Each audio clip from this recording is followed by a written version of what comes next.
കർക്കിടക വാവിനെ കുറിച്ചുള്ള എൻ്റെ പുതിയ വീഡിയോയിലേക്ക് എല്ലാവർക്കും സ്വാഗതം. അപ്പോൾ എന്താണ് കർക്കിടക വാവ്? കർക്കിടക വാവ് എന്ന് പറയുന്നത് കർക്കിടക മാസത്തിലെ അമാവാസി ദിവസമാണ്. ഇതിന് മറ്റൊരു പേരും കൂടെയുണ്ട്, വാവു ബലി എന്നും കൂടെ ഇതിന് പറയാറുണ്ട്. നദിയിലോ കടൽ തീരത്തോ ഒക്കെ പോയിട്ട് ബലിതർപ്പണം നടത്തും. അതുപോലെ തന്നെ വീടുകളിൽ പ്രാർത്ഥന നടത്തുക, അന്നദാനം, ദാനധർമ്മങ്ങളൊക്കെ ചെയ്യുക. ഇതൊക്കെയാണ് ഈ ഒരു ദിവസത്തിൻ്റെ പ്രത്യേകതകൾ. എന്തുകൊണ്ടാണ് ഇങ്ങനെയൊരു ദിവസം നമ്മൾ ആചരിച്ചു പോരുന്നത്? എന്തിനു വേണ്ടിയാണ് ഇത് ആചരിക്കുന്നത്? വിശ്വാസപ്രകാരം പൂർവികരെയും അതുപോലെ മരണപ്പെട്ടു പോയ മാതാപിതാക്കളെയും ആദരിക്കുക, അതുപോലെ തന്നെ അവരെ നന്ദിപൂർവ്വം സ്മരിക്കുക എന്നതാണ് ഈ ദിവസം നമ്മൾ ആചരിക്കാനുള്ള പ്രധാനമായിട്ടുള്ള കാരണം. അപ്പോൾ ഇത് പൂർണ്ണമായിട്ടും എന്താണ്? ഇത് പൂർണ്ണമായിട്ടും ഒരു ആത്മീയപരമായിട്ടുള്ള വിശ്വാസം നിലനിർത്തുന്ന ഒരു ആചാരാനുഷ്ഠാനമാണ് ഈ ഒരു കർക്കിടക വാവ് എന്ന് പറയുന്നത്. അപ്പോൾ ഇതിൻ്റെ ഒരു ബേസ് നമുക്കൊന്ന് പരിശോധിക്കാം. ശരിക്കും പറഞ്ഞു കഴിഞ്ഞാൽ ഈ ഹിന്ദുമത വിശ്വാസ പ്രകാരം ഒരു മനുഷ്യൻ ജനിക്കുന്നത് 3 ഋണങ്ങളോട് കൂടിയാണെന്നാണ് പറയുന്നത്. അതായത് ഋണം എന്നും അതിന് പറയും. അതായത് ജീവിക്കുന്നത്, മനുഷ്യൻ ജനിക്കുന്നതും അല്ലെങ്കിൽ ജീവിച്ചു പോകുന്നതും 3 ഋണങ്ങളോട് കൂടിയാണ്. ഋണം എന്ന് പറഞ്ഞാൽ കടപ്പാടാണ്, നമ്മൾ പറയും ഗ്രാറ്റിറ്റ്യൂഡ്, നന്ദി. അപ്പോൾ ഏതൊക്കെയാണ് ഈ 3 ഋണങ്ങൾ എന്ന് പരിശോധിക്കും. അപ്പോൾ ഈ 3 ഋണം എന്ന് പറയുന്നത് ദേവഋണം, ഋഷിഋണം, പിതൃഋണം. അപ്പോൾ ഈ ദേവഋണത്തിലാണ് നമ്മൾ ദൈവങ്ങളോട് അല്ലെങ്കിൽ ദേവന്മാരോട് അല്ലെങ്കിൽ പ്രകൃതിയോട് നന്ദി കാണിക്കുക അല്ലെങ്കിൽ കടപ്പാട് കാണിക്കുക എന്നത് പറയുന്നത്. അതിൻ്റെ ഭാഗമായിട്ടാണ് യജ്ഞങ്ങളും യാഗങ്ങളും ഒക്കെ നടത്തുന്നത്. അപ്പോൾ നിങ്ങൾ കേട്ടിട്ടുണ്ടാവും ഒരു പക്ഷേ ഈ പല യജ്ഞങ്ങളും യാഗങ്ങളും ഒക്കെ നടക്കുമ്പോൾ അതിൽ നിന്ന് വരുന്ന പുകയിലൂടെ അന്തരീക്ഷം തന്നെ ശുദ്ധീകരിക്കപ്പെടുന്നു എന്നാണ് പറയുന്നത്. ഇനി രണ്ടാമതായിട്ട് ഋഷിഋണം. ഋഷിഋണം എന്ന് പറയുന്നത് നമ്മൾ ഗുരുക്കന്മാരോട് കാണിക്കേണ്ട ആദരവാണ് അല്ലെങ്കിൽ നന്ദി, കടപ്പാട്, അത് അങ്ങനെ നമുക്ക് പറയാം. അതിൽ പ്രധാനമായിട്ടും പറയുന്നത് നമുക്ക് ആരാണോ അറിവ് പകർന്നു തരുന്നത് അവരാണ് ഈ ഗുരുക്കന്മാർ. അപ്പം അവരോട് നമ്മൾ എന്ത് കാണിക്കണം? ആദരവ് കാണിക്കണം. അവർ പകർന്നു തരുന്ന അറിവിനെ നമ്മൾ എന്ത് ചെയ്യണം? സംരക്ഷിക്കണം, ബഹുമാനിക്കണം. അതിൻ്റെ കൂടെ തന്നെ ഇത് മറ്റുള്ളവർക്കും കൂടെ പകർന്നു കൊടുക്കണം. ഇതാണ് ഋഷിഋണത്തിൽ വരുന്നത്. ഞാൻ ചുരുക്കി പറയാണ് കേട്ടോ. ഇനി മൂന്നാമതായിട്ട് വരുന്നതാണ് ഈ ഒരു പിതൃഋണം എന്ന് പറയുന്നത്. അപ്പോൾ പിതൃഋണത്തിലാണ് നമ്മൾ മാതാപിതാക്കളെ ആദരിക്കുക, അതുപോലെ തന്നെ പിതൃക്കന്മാരോട് നമ്മൾ ഈ പറഞ്ഞ പോലെ കടപ്പാട് കാണിക്കുക അല്ലെങ്കിൽ ഒരു നന്ദി, ഇതൊക്കെ വരുന്നത് അതിലാണ്. അപ്പോൾ ഈ പിതൃഋണത്തിലാണ് എന്ത് വരുന്നത്? ഈ ഒരു ബലിതർപ്പണം, അതായത് കർക്കിടക മാസത്തിലെ ഈ ഒരു ബലിതർപ്പണം, ഇതിൻ്റെ ഒരു ബേസ് എന്ന് പറയുന്നത് ഈ ഒരു പിതൃഋണത്തിൽ വരുന്നതാണ്. അപ്പോൾ ഇതിൽ ഈ ഒരു പിതൃഋണത്തിൽ പറയുന്നത് നമ്മൾ നമ്മുടെ മാതാപിതാക്കളെ എപ്പോഴും ബഹുമാനിക്കുക, അവരെ ആദരിക്കുക, അതുപോലെ തന്നെ നമ്മൾ കുടുംബത്തിൽ ധർമ്മം പാലിക്കുക, നമ്മൾ പിതൃക്കളെ എപ്പോഴും നന്ദിപൂർവ്വം സ്മരിക്കുക. ഇതാണ് ഈ ഒരു പിതൃഋണത്തിൽ വരുന്നത്. അപ്പം ഈ പിതൃക്കളെ നന്ദിപൂർവ്വം സ്മരിക്കുന്നതിൻ്റെ ഭാഗമായിട്ടാണ് ഈ ഒരു ദിവസം ആചരിച്ച് പോകുന്നത്. അപ്പം എന്തുകൊണ്ടാണ് കർക്കിടക മാസത്തിലെ അമാവാസി തന്നെ ഈ ഒരു ദിവസം ആചരിക്കാൻ തിരഞ്ഞെടുത്തിട്ടുള്ളത്? മറ്റ് മാസങ്ങളിലെ അമാവാസിയൊന്നും ഇതിന് തിരഞ്ഞെടുക്കപ്പെട്ടിട്ടില്ല. അപ്പോൾ നമുക്കറിയാം കർക്കിടകം ഒരുപാട് പ്രത്യേകതകളുള്ള മാസമാണ്. കർക്കിടക മാസത്തിലാണ് നമ്മൾ രാമായണം വായിക്കുന്നതും അതുപോലെ ആയുർവേദ പ്രകാരം ശരീരം കൂടുതൽ പരിപാലിക്കുന്നതും എല്ലാം കർക്കിടക മാസത്തിലാണ്. ആത്മീയതയ്ക്ക് കൂടുതൽ പ്രാധാന്യം കൊടുക്കുന്നത് കർക്കിടക മാസത്തിലാണ്. ഇതിൻ്റെയൊക്കെ പ്രധാന കാരണം പറയുന്നത് കർക്കിടക മാസം എന്ന് പറയുന്നത് തുടക്കത്തിൽ വലിയ മഴയും കാര്യങ്ങളൊക്കെ ഉണ്ടെങ്കിലും പിന്നീട് പ്രകൃതി ശാന്തമാകുന്ന ഒരു മാസമാണ് കർക്കിടക മാസം. അപ്പോൾ ഈ പ്രകൃതി ശാന്തമാകുന്നതോടുകൂടി നമ്മളും ശാന്തമാക്കുക, അതായത് നമ്മൾ നമ്മളിലേക്ക് തന്നെ ഒന്ന് തിരിഞ്ഞ് മനസ്സിനെ ശാന്തമാക്കുക എന്നാണ് പൂർവികർ പറയുന്നത്. അപ്പോൾ ഇതിൽ പ്രധാനമായിട്ടും കർക്കിടക മാസത്തിൽ തുടക്കത്തിൽ മഴ കൂടുതലുള്ളത് കൊണ്ട് തന്നെ ഈ ഒരു 3 ദോഷങ്ങളുണ്ട് ശരീരത്തിൽ: വാതം, പിത്തം, കഫം. അതിൽ വാതദോഷം വർദ്ധിക്കുന്നുണ്ട്, ദഹനമൊക്കെ കുറയുന്ന ഒരു സമയമാണ്. അതുകൊണ്ട് കൂടുതൽ രോഗങ്ങളൊക്കെ വരാൻ സാധ്യതയുള്ളൊരു മാസമായതുകൊണ്ടാണ് ആയുർവേദ പ്രകാരം ഇതിന് കൂടുതൽ പ്രാധാന്യം കൊടുത്തതും. അതുപോലെ തന്നെ കർക്കിടക ചികിത്സ, കർക്കിടക കഞ്ഞി, കർക്കിടക കാപ്പി, മുക്കൂറ്റി, ചാന്ത്, ഇങ്ങനെയൊക്കെ പൂർവികർ കർക്കിടക മാസത്തിൽ പറഞ്ഞിട്ടുള്ളത്. ഇനി അതുപോലെ തന്നെ രാമായണം വായിക്കാൻ കർക്കിടക മാസത്തിലാണ് പറയുന്നത്. അതായത് മഴയുള്ള മാസമാണ് അല്ലേ, പുറത്തേക്കൊന്നും അധികം പോകാൻ പറ്റില്ല. അപ്പോൾ എന്ത് ചെയ്യുക? കൂടുതൽ ആത്മീയതയിലേക്ക് തിരിയുക. രാമായണം വായിക്കുന്നതിലൂടെ രാമൻ്റെ ജീവിതത്തിൽ നിന്നും ധർമ്മം പഠിക്കുക എന്നതാണ് പറഞ്ഞിട്ടുള്ളത്. പിന്നെ അതിൻ്റെ ഭാഗമായിട്ട് തന്നെയാണ് ഈ ഒരു മാസത്തിലെ അമാവാസിയെ എന്തിന് തിരഞ്ഞെടുത്തിട്ടുള്ളത്? പിതൃക്കൾക്കായിട്ടുള്ള സ്മരണയ്ക്ക് വേണ്ടിയിട്ട് തിരഞ്ഞെടുക്കപ്പെട്ടിട്ടുള്ളത്. കാരണം ഈ ഒരു മാസം കഴിയുന്നതോടുകൂടി ഒരു പുതിയ വർഷം ആരംഭിക്കുകയാണ്, പുതിയ തുടക്കമാണ് അല്ലേ.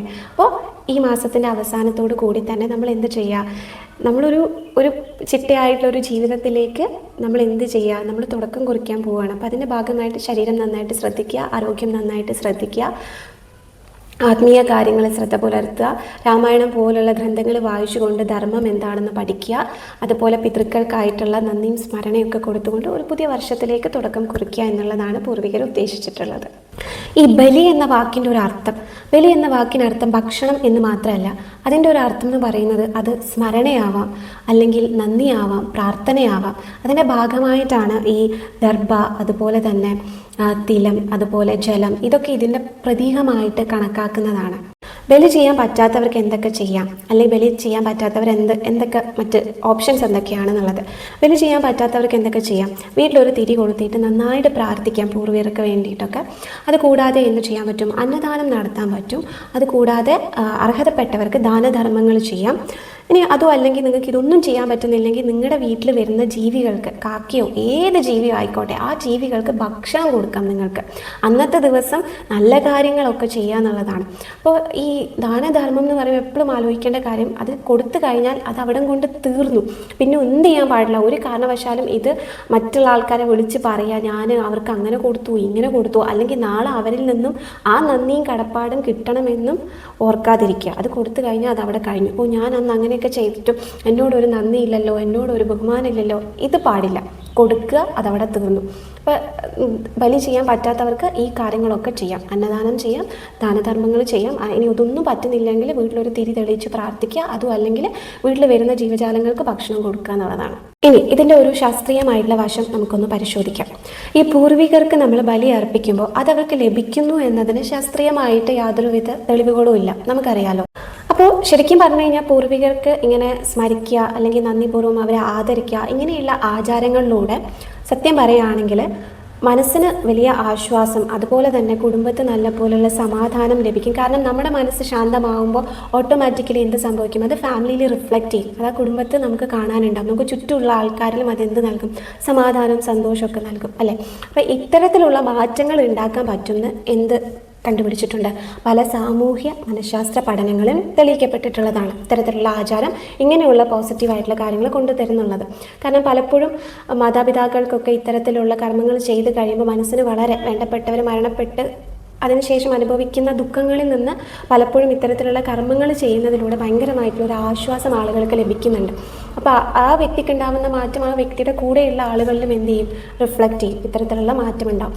അതുകൂടാതെ തന്നെ ഫാമിലിയിൽ, അതായത് ഫാമിലിക്ക് കൊടുക്കേണ്ട ഒരു ഇമ്പോർട്ടൻസിനെ കുറിച്ചും ഒരു ബോധം ഉണ്ടാകുന്നു ഇത്തരം ആചാരങ്ങളിലൂടെ എന്നാണ് ഈ പറയുന്ന സാമൂഹ്യ മനഃശാസ്ത്ര പഠനങ്ങളിലൊക്കെ പറഞ്ഞിട്ടുള്ളത്. ഇനി ഇതല്ലാതെ നമുക്കിതിൻ്റെ ഒരു മെസ്സേജ് നമുക്ക് നോക്കാം. എന്താണ് ഇത്തരത്തിലുള്ള ആചാരങ്ങൾ, എന്ത് മെസ്സേജാണ് സമൂഹത്തിന് കൊടുക്കുന്നതെന്ന് നമുക്കൊന്ന് പരിശോധിക്കാം. അതായത് ഞാൻ നേരത്തെ നിങ്ങളോട് പറഞ്ഞു 3 ഋണങ്ങളെക്കുറിച്ച് ഞാൻ പറഞ്ഞു. അപ്പോൾ ഇതിൽ നിന്ന് പ്രധാനമായിട്ട് മനസ്സിലാക്കേണ്ടത്, നമ്മൾ ഈ പറയുന്ന പ്രകൃതിയെ ബഹുമാനിക്കുക, പ്രകൃതിയോട് നമ്മൾ നന്ദി പുലർത്തുക, അതുപോലെ ഗുരുക്കന്മാരോട് നമ്മൾ നന്ദി പുലർത്തുക, അവരിൽ നിന്ന് കിട്ടിയിട്ടുള്ള അറിവിനെ നമ്മൾ എന്ത് ചെയ്യുക? നമ്മൾ സംരക്ഷിക്കുക, മറ്റുള്ളവർക്കും അത് പകർന്നു കൊടുക്കുക. അതുപോലെ തന്നെ പിതൃക്കളോട് നമ്മൾ ഗ്രാറ്റിറ്റ്യൂഡ്, നന്ദി കാണിക്കുക, കുടുംബത്തോട് നമ്മൾ ധർമ്മം പുലർത്തുക. ഇതൊക്കെ എന്തിനു വേണ്ടിയിട്ടുള്ളതാണ്? ഇതൊക്കെ ഉത്തരവാദിത്ത ബോധം ഉണ്ടാക്കുക എന്നുള്ളതാണ്. എന്ത് ഉത്തരവാദിത്ത ബോധമാണ് ഇതുണ്ടാക്കുന്നത്? ഇതുണ്ടാക്കുന്നത് പ്രകൃതിയെ സംരക്ഷിക്കുക എന്നുള്ളൊരു ഉത്തരവാദിത്ത ബോധമാണ്.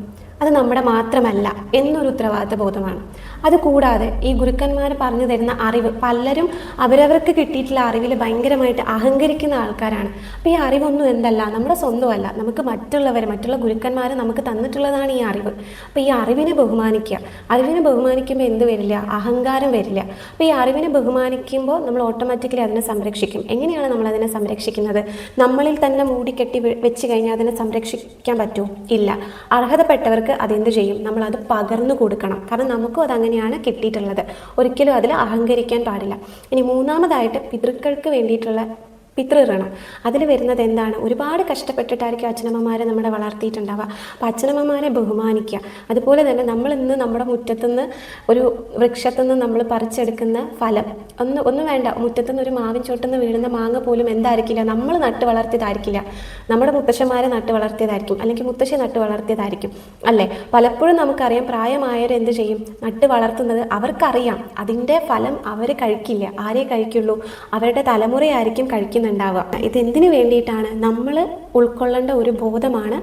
ഈ ജീവിതം നമ്മൾ ഒറ്റയ്ക്ക് കെട്ടിപ്പടുക്കിയതല്ല. നമ്മൾ ഒറ്റയ്ക്ക് വിചാരിച്ചു കഴിഞ്ഞാൽ നമുക്ക് ഈ ലൈഫ് ഉണ്ടാക്കാൻ പറ്റില്ല.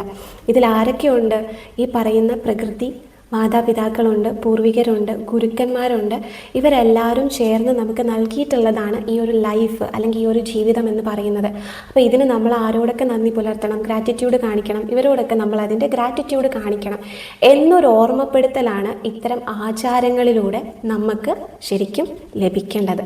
ഈ ഒരു ബോധം നിങ്ങൾക്ക് ഈ ആചാരങ്ങൾ അനുഷ്ഠിച്ചു പോകുമ്പോൾ ഉണ്ടാവണം. അല്ലെങ്കിൽ എന്താണെന്നറിയോ? അല്ലെങ്കിലാണ് നമ്മൾ ഇതൊരു അന്ധമായിട്ടുള്ള വിശ്വാസമായിട്ട് മാറും. അപ്പം എന്തായാലും വീഡിയോ എല്ലാവർക്കും ഉപകാരപ്രദമാവുമെന്ന് വിശ്വസിക്കുന്നു. അപ്പോൾ എന്തായാലും നമുക്ക് മറ്റൊരു വീഡിയോയിലൂടെ വീണ്ടും കാണാം. അതുവരെ എല്ലാവർക്കും നന്ദി, നമസ്കാരം.